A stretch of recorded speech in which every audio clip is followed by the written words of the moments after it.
Frank Bumm, you scared the shit out of me. Ah, Auntie Beryl's in tonight. Right. Hello. She brought a gin rummy club as well.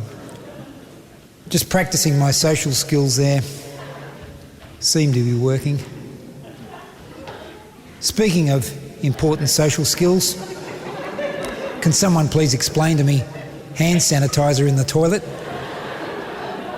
I've noticed that hand sanitizer is being installed in every cubicle. Like, they do know what you do with your hands in a toilet cubicle. Right?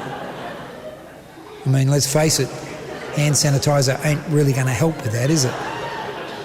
Seems like a bit of a waste of scarce hand sanitizer. Think I'll disinfect every germ off my hands and then stick my hands right up the crack of the most germ-ridden part of my body. Seems like a good idea. And, true story, after seeing the hand sanitizer on the back of the cubicle door, I immediately start a Google search on my phone. Can coronavirus enter through the anus?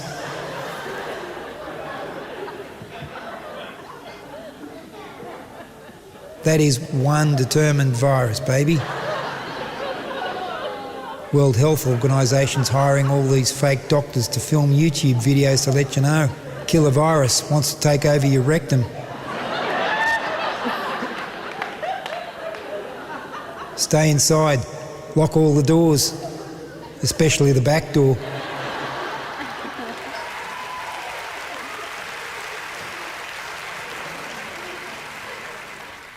A current affair leads with, tonight, COVID, out of control. It roams our streets desperate to enter your body and set up shop.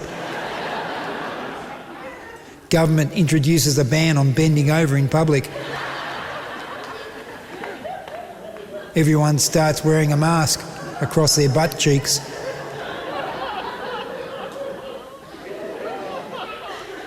Heat-seeking COVID warheads threaten our way of life. Microscopic rectal attacks. It's un-Australian. Like, entering through the nose isn't disgusting enough. Just imagine being a coronavirus and your squadron leader says, "Hey, Flight Lieutenant COVID, you got a choice, up the nose or up the butthole." And you can just see all those little viral paratroopers. "Oh yeah, we get to infiltrate the back passage. Yes!"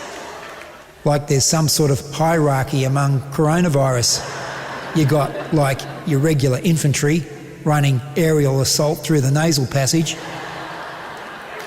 But then there's special forces, the elite of viral, the Corona SAS, Sphincter Assault Squads.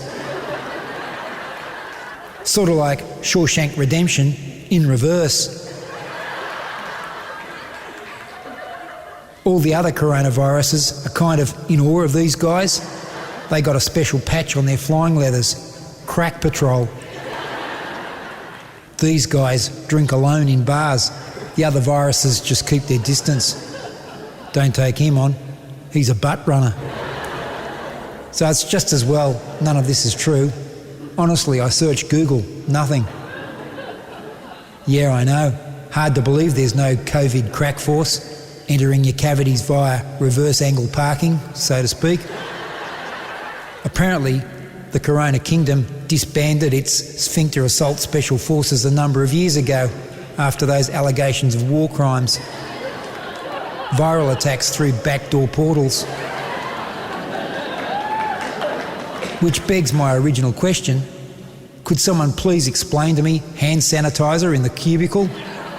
Is this some sort of rock music promotion? You know, you got Panic at the Disco, hand sanitizer in the cubicle. I just don't understand.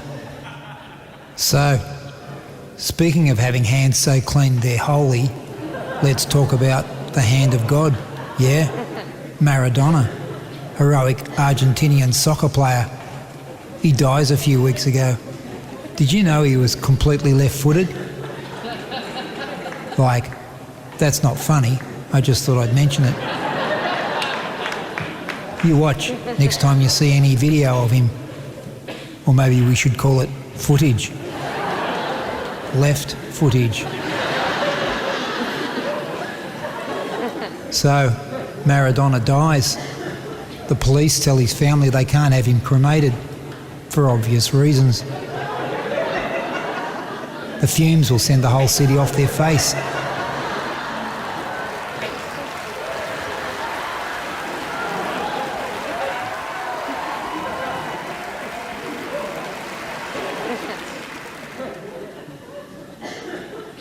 So instead, they have him ground up into powder.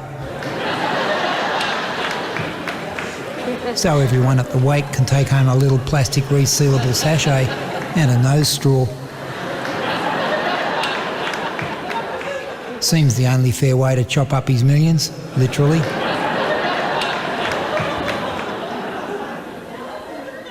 Speaking of losing a loved one, had to have a tooth pulled. Wisdom tooth.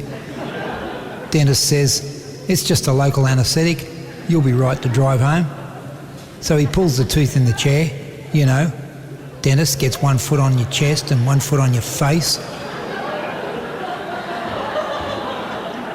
Yanking away, it finally comes out.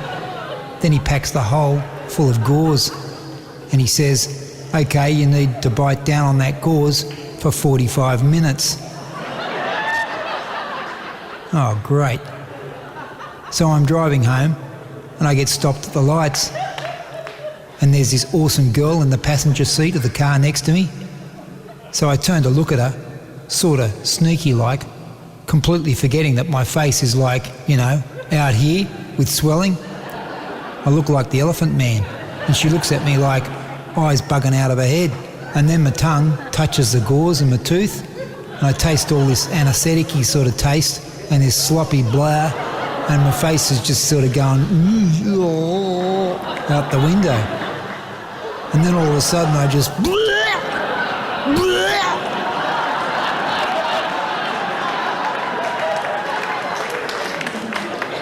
I'm dry retching and I headbutt the closed window.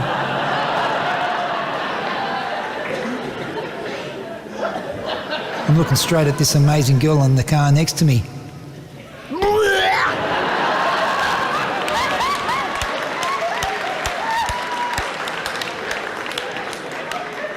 Thank God for green lights. So, a couple of days later, I go to the registry office. I go up to a girl behind the counter. I say, want to go on a date?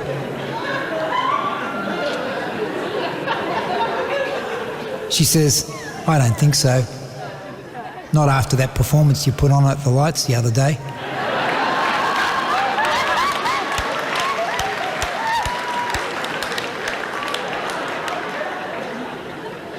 So quick as, I say, well, what else are you selling there behind the counter?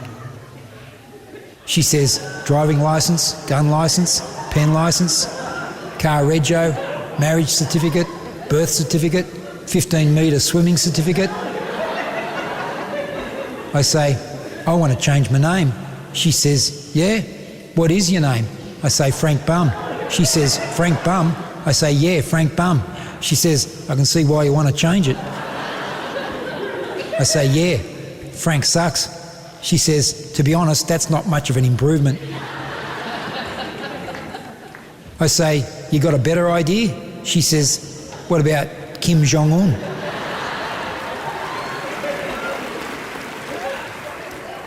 I say, look, I want to change my name, not take over some second world communist hermit enclave.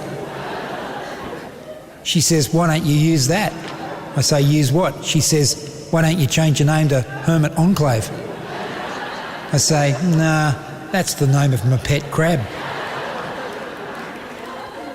She says, oh, okay, well, I'm all out of options. I say, I was going to change my name from Frank Bumm to Expletive Deleted. She says, why do you want to do that?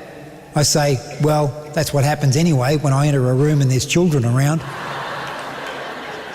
She says, okay, well, do you know how to spell it for me? I say, yeah, thanks for asking.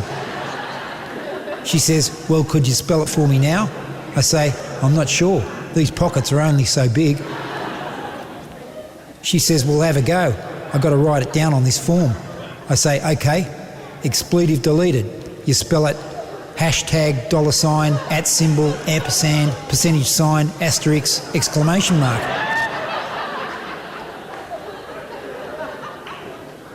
She says, yeah, that passes the Microsoft spell check. I say, great, think I'll go get myself expletive deleted.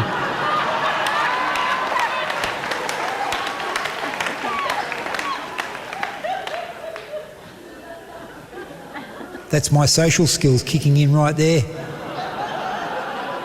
Uh-oh, here they come again. Hey, Auntie Beryl, can you bring the car round to the stage door so I can bludge lift home? Good night, everybody!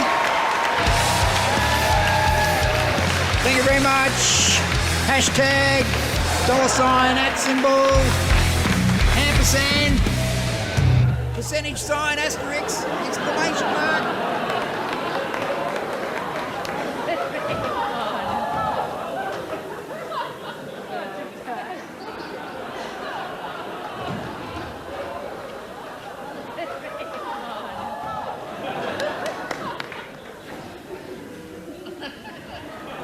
Expletive deleted.